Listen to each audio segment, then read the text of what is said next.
Hello friends और welcome to Organics Hunter chemistry YouTube channel.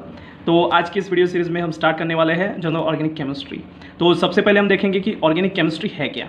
तो organic chemistry की वो ब्रांच है जिसमें हम कार्बन कंपाउंड्स की स्टडी करते हैं।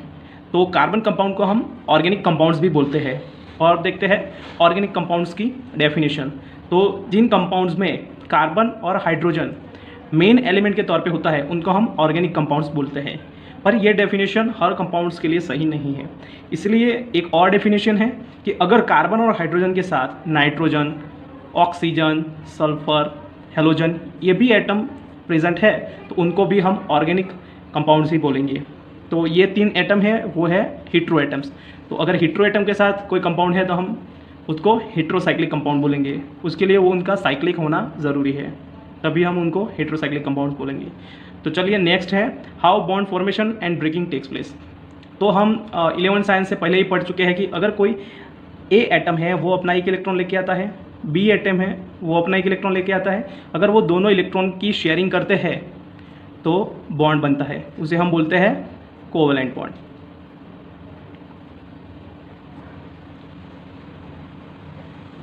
Covalent bond. ओके फ्रेंड्स, और देखते हैं बॉन्ड ब्रेक कैसे होता है।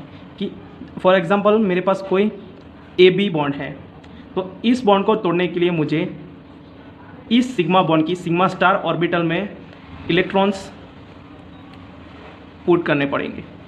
तो इलेक्ट्रॉन्स पुट करूँगा तभी ये बॉन्ड टूटेगा, और जिसकी इलेक्ट्रोनेगेटिविटी ज़्यादा होगी वो इलेक्ट्रॉन लेकर चला जाएगा।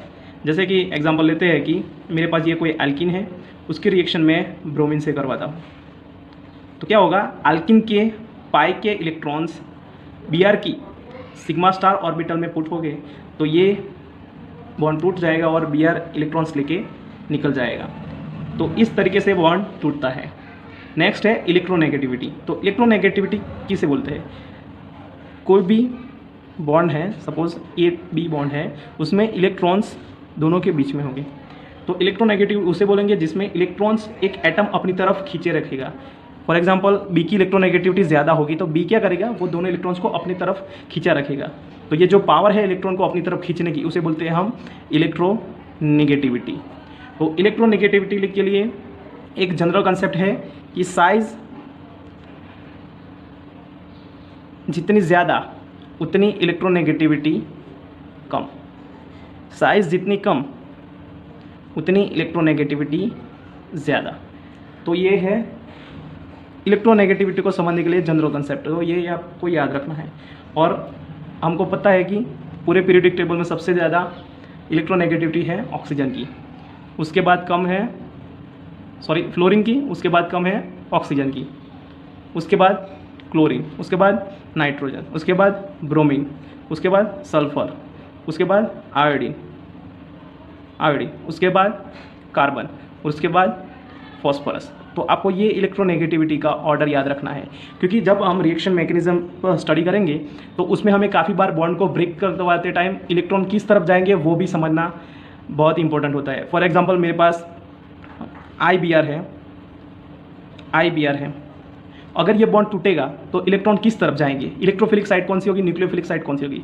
तो सपोज यहाँ इसका बॉन्ड टूटता है तो इलेक्ट्रॉन इस तरफ जाएगा। तो ये तो हमें कब पता होगा, जब हमें इलेक्ट्रोनेगेटिविटी का ऑर्डर पता होगा तब। ये जनरल कंसेप्ट भी आप याद रख सकते हैं और इलेक्ट्रोनेगेटिविटी का ऑर्डर भी आपको याद रखना है। तो चलिए नेक्स्ट पढ़ते हैं हम रिएक्टेंट, रिएजेंट एंड सबस्ट्रेट के बारे में। तो मैं एक एग्जाम्पल से आपको समझाता हूँ। तो एग्जाम्पल में फॉर एग्जाम्पल मैं लेता हूँ कि मेरे पास कोई XY + Z है, उनकी मैं रिएक्शन करवाता हूँ और मुझे मिलता है XZ + Y। तो इस रिएक्शन में क्या होता है, जो XY बॉन्ड है वो टूटता है और XZ बॉन्ड फॉर्म होता है।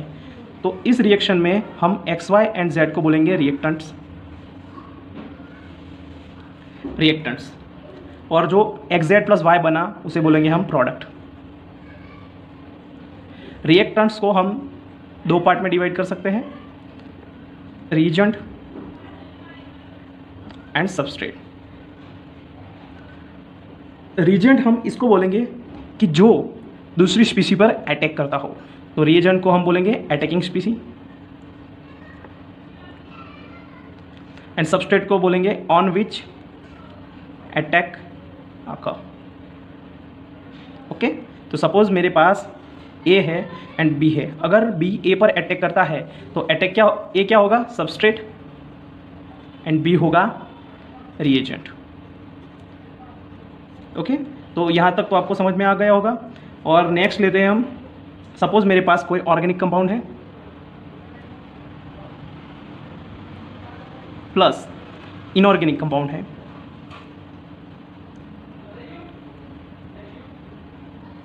उससे प्रोडक्ट बनता है मेरा। तो यहाँ पे इनऑर्गेनिक कंपाउंड हमेशा रिएजेंट होगी और ऑर्गेनिक कंपाउंड इस केस में सबस्ट्रेट होगा। अगर इस केस की बात करेंगे तभी यहाँ पे ऑर्गेनिक सबस्ट्रेट होगा और इनऑर्गेनिक रिएजेंट होगा।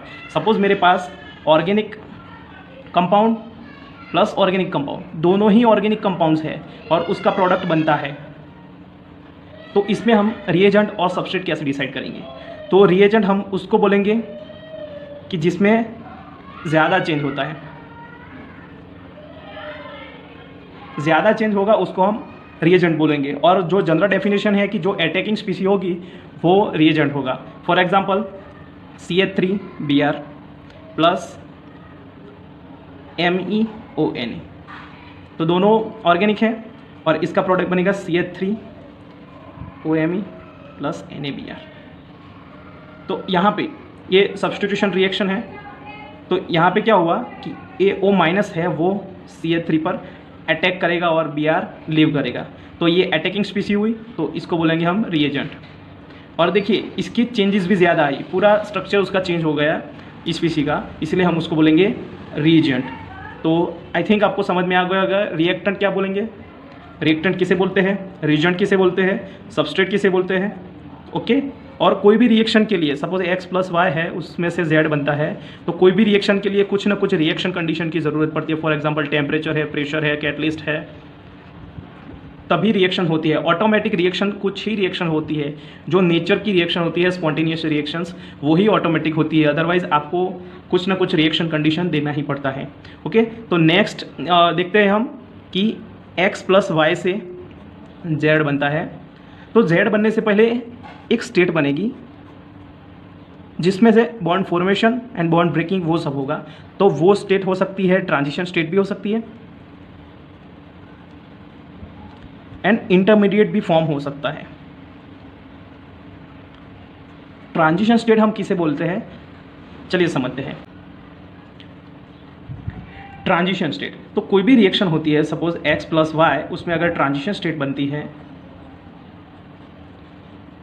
तो वो ट्रांजिशन स्टेट हम किसे बोलेंगे कि अगर मेरे पास कोई एनर्जी डायग्राम है उसमें जो हाईएस्ट पीक होगी वो शो करेगी कि इस रिएक्शन में ट्रांजिशन स्टेट बनती है, इसलिए हम उसको बोल सकते हैं मैक्सिमम एनर्जी अगर शो करती है रिएक्शन कोऑर्डिनेट में तो हम वो ट्रांजिशन स्टेट फॉर्म हुई है वो बोल सकते हैं।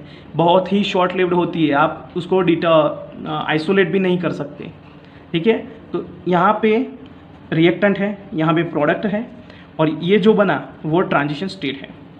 और ट्रांजिशन स्टेट के लिए पहुँचने के लिए जो एनर्जी चाहिए उसे हम एक्टिवेशन एनर्जी बोलते हैं। Activation energy is the energy which must be provided to chemical with potential reactant to result in chemical reaction. Reaction होने के लिए जो मिनिमम एनर्जी चाहिए उसे हम बोलते हैं एक्टिवेशन एनर्जी। ओके, तो ये सभी क्वेश्चंस काफ़ी बार आते हैं नेट में, गेट में और जीसेट में, या फिर IIT एग्जाम में कि रिएक्शन देख के वहाँ पे ग्राफ दिए होगे और उसमें से बताया होगा कि इसमें ट्रांजिशन स्टेट वाली ग्राफ कौन सी है, तो जिसमें हाईएस्ट पीक होगी वो ट्रांजिशन स्टेट बोलते हैं। या फिर ऐसे भी क्वेश्चन आ सकते हैं कि सपोज ऐसे ग्राफ दिया और उसमें पूछेंगे कि इसमें कितनी ट्रांजिशन स्टेट है, तो आपको जितनी हाईएस्ट पीक होगी उतने ट्रांजिशन स्टेट होंगे।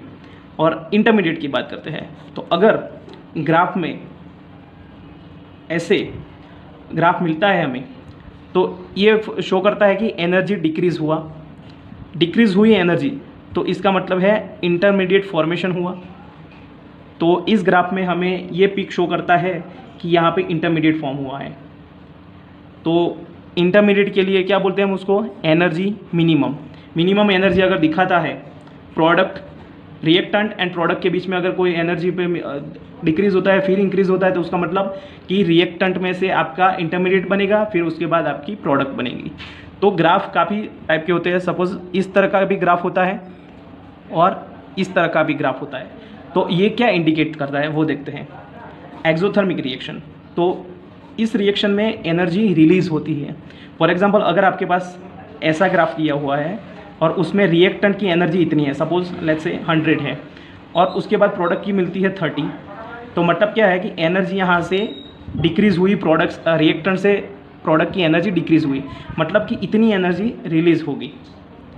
सिमिलरली एंडोथर्मिक रिएक्शन में क्या होता है, एनर्जी एब्जॉर्ब होती है। ऐसा आपको ग्राफ दिया होगा, तो उसमें अगर रिएक्टेंट की एनर्जी प्रोडक्ट की एनर्जी से कम है, तो इसका क्या मतलब है, प्रोडक्ट बनाने के लिए आपको इतनी एनर्जी एब्जॉर्ब होगी। तो वो एनर्जी एब्जॉर्ब होगी, उसे हम बोलेंगे एंडोथर्मिक रिएक्शंस। ओके, नेक्स्ट है how to decide the number of step involve in the chemical reaction using graph. तो ग्राफ में आपको कैसे पता चलेगा कि इसमें कितनी स्टेप इन्वॉल्व हुई थी। तो अगर ग्राफ में एक ही हाईएस्ट पीक है तो इसका मतलब है कि इसमें 1 स्टेप इन्वॉल्व है। फॉर एग्जांपल SN2, तो SN2 का ग्राफ ऐसा होता है, तो इसका मतलब कि उसमें ट्रांजिशन स्टेट बनती है और यहाँ पे कोई भी लोएस्ट पीक नहीं है एक्सेप्ट प्रोडक्ट, तो इसका मतलब यहाँ पे इंटरमीडिएट भी कोई फॉर्म हुआ नहीं है। नेक्स्ट है SN1 की ग्राफ, तो उसमें क्या है, फर्स्ट हाईएस्ट पीक हुई है, मतलब आपको फर्स्ट स्टेप के लिए इतनी एनर्जी चाहिए, उसके बाद एनर्जी कम हुई है, मतलब इतनी है, तो इसका मतलब क्या है, प्रोडक्ट से पहले एनर्जी कम हुई, तो ये बनेगा हमारा इंटरमीडिएट। फिर उसके बाद फिर से एनर्जी इंक्रीज हुई है, फिर उसके बाद एनर्जी कम हुई, तो इसका मतलब ये प्रोडक्ट बन गया। तो आप जितनी हाईएस्ट पीक होगी उससे आपको पता चल सकता है कि इसमें ट्रांजिशन स्टेट इन्वॉल्व है और इतनी ट्रांजिशन स्टेट इन्वॉल्व है। अगर उसमें एनर्जी डिक्रीज होकर फिर इंक्रीज होता है, तो जो डिक्रीज वाली जो लोएस्ट पीक होगी उसको बोलेंगे हम इंटरमीडिएट। तो जितनी आपकी लोएस्ट पीक होगी वो आप इंटरमीडिएट है वो समझ सकते हैं। फॉर एग्जाम्पल ऐसा कोई आपका ग्राफ दिया हुआ है, तो इसमें देखिए एनर्जी डिक्रीज हुई है, फिर यहाँ पे फिर से डिक्रीज हुए, यहाँ पे फिर से डिक्रीज हुए, और लास्ट में सपोज यहाँ है, तो ये प्रोडक्ट होगा।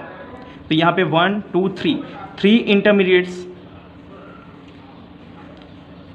या फिर 3 स्टेप इन्वॉल्व हो गए, जिसमें देखा 1 2 3 एंड 4, तो 4 स्टेप इन्वॉल्व हो गए इस रिएक्शन में।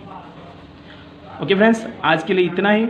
नेक्स्ट वीडियो में मैं आपको रिएजेंट और उसकी क्लासिफिकेशन के बारे में डिस्कस